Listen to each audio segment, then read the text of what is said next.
நிலையற்ற வாழ்வில் நிஜங்களை அறியவும், தனித்துவமான மனிதனை உலகில் உருவாக்கவும், மாறாத உண்மைகளோடு உங்கள் தனியொருவர்.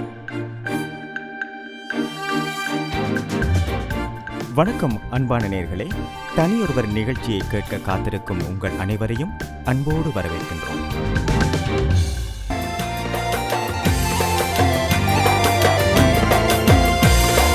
பாடி துதித்து மகிழ்வோம், நம் ஆண்டவரை துதிப்போம். பாடி துதித்து மகிழ்வோம், நம் ஆண்டவரை துதிப்போம். வல்லமை நிறைந்த தேவா, உம் நாமத்தை போற்றிடுவோம். வல்லமை நிறைந்த தேவா, உம் நாமத்தை போற்றிடுவோம். ஹல்லேலூயா ஹல்லேலூயா ஹல்லேலூயா ஹல்லேலூயா ஹல்லேலூயா ஹல்லேலூயா ஹல்லேலூயா ஹல்லேலூயா.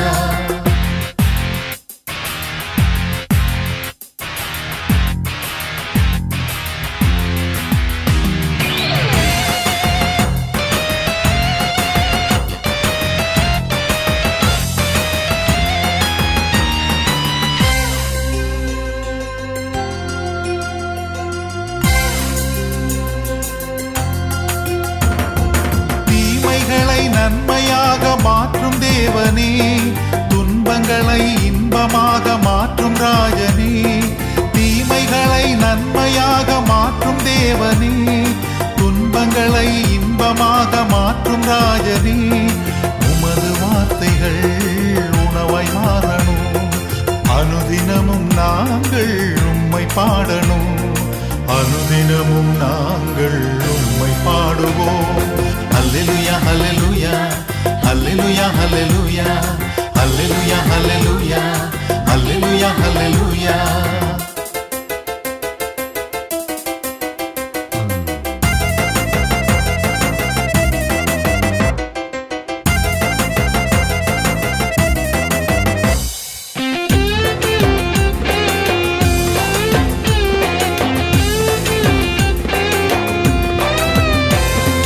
கர்த்தரையே புகலிடமாய் ஏற்றுக்கொள்ளுவோம், உன்னதரை உறைவிடமாய் உயர்த்தி பாடுவோம். கர்த்தரையே புகலிடமாய் ஏற்றுக்கொள்ளுவோம். தேவ சமூகத்தில் நீ துணிகரமாய் உன் வாயினால் பேசாமலும், மனம் பதறி ஒரு வார்த்தையையும் சொல்லாமலும் இரு. தேவன் வானத்தில் இருக்கிறார், நீ பூமியில் இருக்கிறாய்.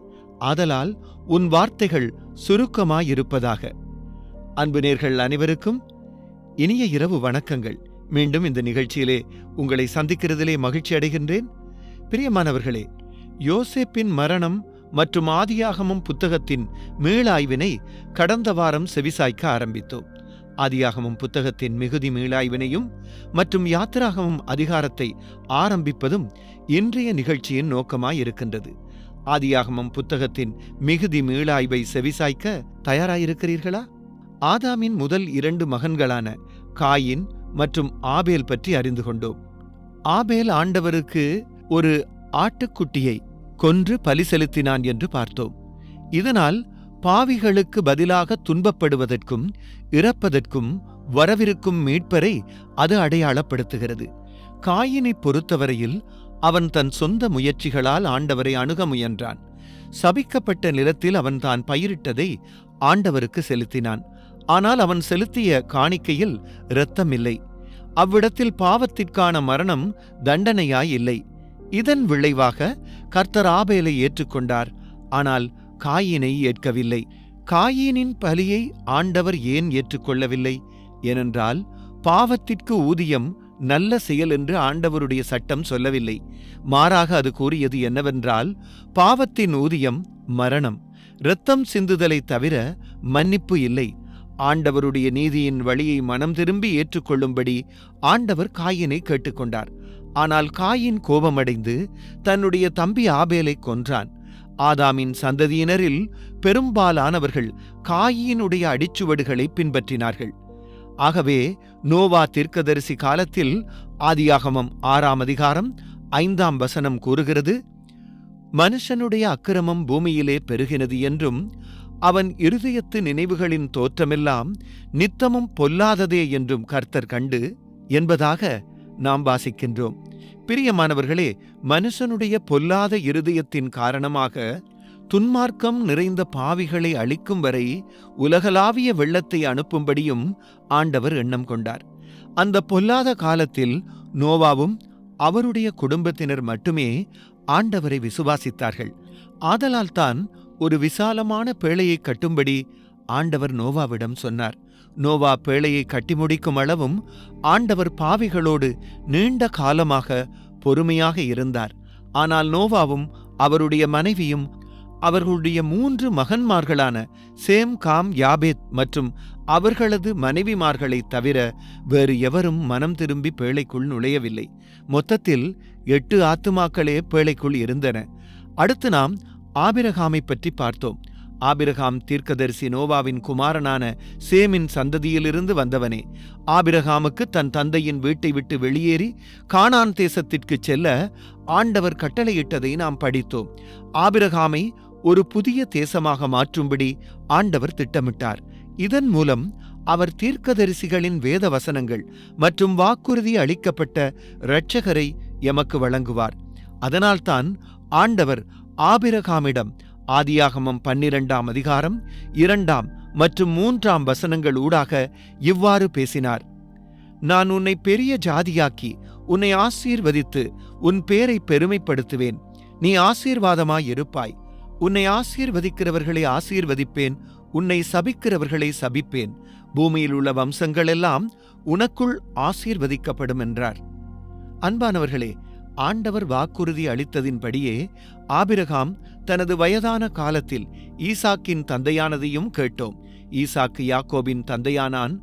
தேவனால் இஸ்ரவேல் என பெயரிடப்பட்ட யாக்கோபுக்கு 12 மகன்மார்கள் இருந்தார்கள். அந்த 12 மகன்மார்களில் இருந்து இஸ்ரவேல் தேசம் எழுந்தது. கடந்த 3 நிகழ்ச்சிகளில் 12 மகன்மார்களின் அற்புத கதையை கேட்டோம். முக்கியமாக 11வது மகன் யோசேப்பை மையமாக கொண்டிருந்தோம். யோசேப்பின் மூத்த சகோதரர்கள் அவனை வெறுத்து அடிமையாக விற்றார்கள். ஆனால் ஆண்டவர் அவனை எகிப்தின் உச்ச ஆட்சியாளனாக மாற்றினார். காலப்போக்கில் எகிப்து தேசம் மற்றும் கானான் தேசம் மீது ஒரு பஞ்சம் எழுந்தது. அது மிகுந்த துயரத்தை ஏற்படுத்தியது. இதனால் யாக்கோபும் அவனுடைய மகன்மார்களும் உணவு தட்டுப்பாட்டுக்கு முகம் கொடுத்தனர். எகிப்தில் உணவு இருப்பதாக யாக்கோபு கேள்விப்பட்ட போது தானியங்களை வாங்குவதற்காக தன் மகன்களை அங்கே அனுப்பினான். யோசேப்பு தன்னை தன் சகோதரர்களுக்கு தெரியப்படுத்தினார். அவர்களை மன்னித்தான். அவருடைய தந்தை, சகோதரர்கள் மற்றும் அவர்களது குடும்பங்கள் கானானிலிருந்து எகிப்துக்கு செல்லும்படிக்கு ஏற்பாடு செய்ததையும் நாங்கள் அறிந்து கொண்டோம். சிநேகிதர்களே, இவ்வாறு ஆதியாகமம் புத்தகத்தின் முடிவில் இஸ்ரவேல் புத்திரர் கானான் தேசத்தில் இல்லை என்பதை அறிந்தோம். ஆபிரகாமுக்கு கொடுப்பதாக வாக்குறுதி அளித்த கானானில் அவர்கள் இல்லை. ஆனால் எகிப்தில் ஆண்டவர் ஆபிரகாமுக்கு நீண்ட காலத்திற்கு முன்பே சொன்னதை நிறைவேற்றுவதற்காக இவை அனைத்தும் நடந்தன. ஆதியாகமம் 15ஆம் அதிகாரம் 13 மற்றும் 14 வசனங்கள் அதனை பின்வருமாறு உறுதிப்படுத்துகின்றது.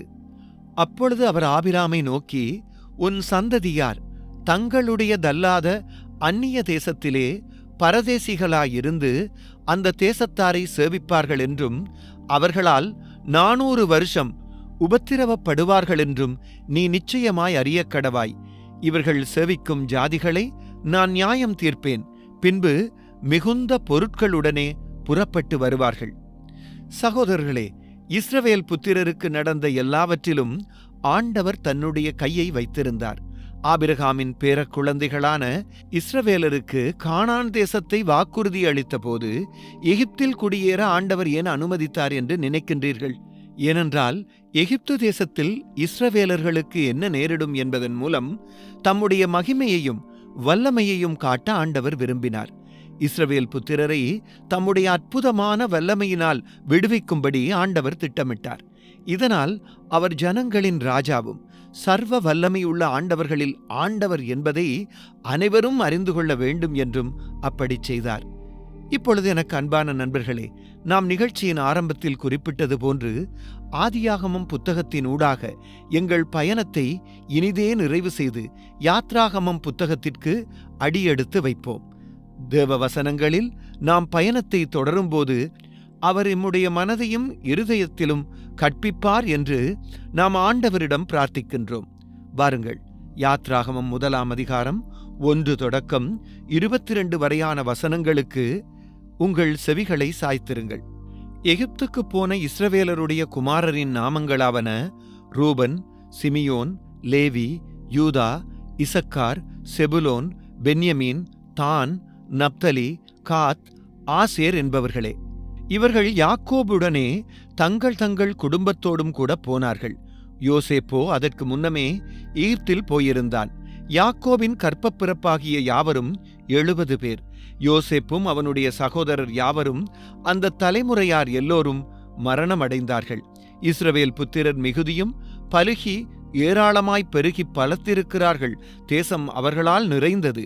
யோசேப்பை அறியாத புதிய ராஜன் ஒருவன் எகிப்தில் தோன்றினான். அவன் தன் ஜனங்களை நோக்கி, இதோ இஸ்ரவேல் புத்திரராகிய ஜனங்கள் நம்மிலும் ஏராளமானவர்களும் பலத்தவர்களுமாயிருக்கிறார்கள். அவர்கள் பெருகாதபடிக்கு ஒரு யுத்தம் உண்டானால் அவர்களும் நம்முடைய பகைஞரோடே கூடி நமக்கு விரோதமாக யுத்தம் பண்ணி தேசத்தை விட்டு புறப்பட்டு போகாதபடிக்கும் நாம் அவர்களை குறித்து ஒரு உபாயம் பண்ண வேண்டும் என்றான். அப்படியே அவர்களை சுமை சுமக்கிற வேலையினால் ஒடுக்கும்படிக்கு அவர்கள் மேல் விசாரணைக்காரரை வைத்தார்கள். அப்பொழுது அவர்கள் பார்வோனுக்காக பித்தோம், ராமசேஸ் என்னும் பண்டசாலை பட்டணங்களை கட்டினார்கள். ஆனாலும் அவர்களை எவ்வளவு ஒடுக்கினார்களோ அவ்வளவாய் அவர்கள் பலுகிப் பெருகினார்கள். ஆகையால் அவர்கள் இஸ்ரவேல் புத்திரரை குறித்து எரிச்சல் அடைந்தார்கள். எகிப்தியர் இஸ்ரவேல் புத்திரரை கொடுமையாய் வேலை வாங்கினார்கள். சாந்தும் செங்கலுமாகிய இவைகளைச் செய்யும் வேலையினாலும் வயலில் செய்யும் சகலவித வேலையினாலும் அவர்களுக்கு அவர்கள் ஜீவனையும் கசப்பாக்கினார்கள். அவர்களைக் கொண்டு செய்வித்த மற்ற எல்லா வேலைகளிலும் அவர்களை கொடுமையாய் நடத்தினார்கள். அதுவுமன்றி எகிப்தின் ராஜா சிப்பிராள், பூவாள் என்னும் பேருடைய எபிரேய மருத்துவச்சிகளோடே பேசி, நீங்கள் எபிரேய ஸ்திரீகளுக்கு மருத்துவம் செய்யும்போது அவர்கள் மனையின் மேல் உட்கார்ந்திருக்கையில் பார்த்து, ஆண் பிள்ளையானால் கொன்று போடுங்கள், பெண் பிள்ளையானால் உயிரோடு இருக்கட்டும் என்றான். மருத்துவச்சிகளோ தேவனுக்கு பயந்ததினால் எகிப்தின் ராஜா தங்களுக்கு இட்ட கட்டளைப்படி செய்யாமல் ஆண் பிள்ளைகளையும் உயிரோடே காப்பாற்றினார்கள். அதனால் எகிப்தின் ராஜா மருத்துவச்சிகளை அழைப்பித்து, நீங்கள் ஆண் பிள்ளைகளை உயிரோடே காப்பாற்றுகிற காரியம் என்ன என்று கேட்டான். அதற்கு மருத்துவச்சிகள் பார்வோனை நோக்கி, எபிரேய ஸ்திரீகள் எகிப்திய ஸ்திரீகளைப் போல அல்ல, அவர்கள் நல்ல பலமுள்ளவர்கள். மருத்துவச்சி அவர்களிடத்துக்கு போகும் முன்னமே அவர்கள் பிரசவித்தாகும் என்றார்கள். இது நிமித்தம் தேவன் மருத்துவச்சிகளுக்கு நன்மை செய்தார். ஜனங்கள் பெருகி மிகுதியும் பலத்துப் போனார்கள். மருத்துவச்சிகள் தேவனுக்கு பயந்ததினால் அவர்களுடைய குடும்பங்கள் தழைக்கும்படி செய்தார். அப்பொழுது பார்வோன் பிறக்கும் ஆண் பிள்ளைகளையெல்லாம் நதியிலே போட்டுவிடவும் பெண் பிள்ளைகளையெல்லாம் உயிரோடே வைக்கவும் தன் ஜனங்கள் எல்லாருக்கும் கட்டளையிட்டான். பிரியமானவர்களே, இவ்விடத்தில் நான் சற்று இடைநிறுத்தி மேலதிக விளக்கத்தை உங்களுடன் பகிர்ந்து கொள்ள விரும்புகிறேன். யோசேப்பு இறந்து 300 வருடங்களுக்கு மேலாகிவிட்ட பின்பு ஒரு பார்வோன் எகிப்தை ஆளுகின்றான். யோசேப்பு எகிப்து மக்களுக்காக செய்த அனைத்தையும் அவன் மறந்துவிட்டான். இந்த பார்வோன் இஸ்ரவேலரை ஒடுக்கி அவர்களை அடிமைகளாக்கினான். அவன் அவர்களை அவ்வளவு கடினமாக்கினான். ஒரு பெரிய தேசமாக ஆக்குவதற்காக தங்களுடைய மூதாதையரான ஆபிரகாமுக்கு வாக்குறுதி அளித்ததை ஆண்டவர் மறந்துவிட்டார் என்று இஸ்ரவேலர் நினைத்திருக்கலாம். ஆண்டவரோ இவ்வளவு காலத்துக்கு முன்பதாக வாக்குறுதி அளித்ததை நிறைவேற்றுகின்ற பணியில் இருந்தார் என்பதே உண்மை.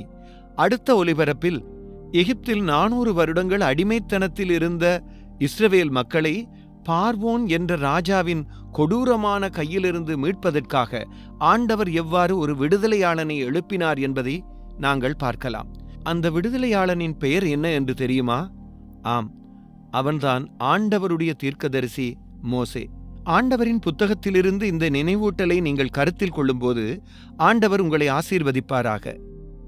நிகழ்ச்சி குறித்ததான உங்கள் கருத்துக்களை எழுதி அனுப்ப எங்கள் முகவரி TWR லங்கா, தபால் பெட்டி இலக்கம் 2, புத்தளம்.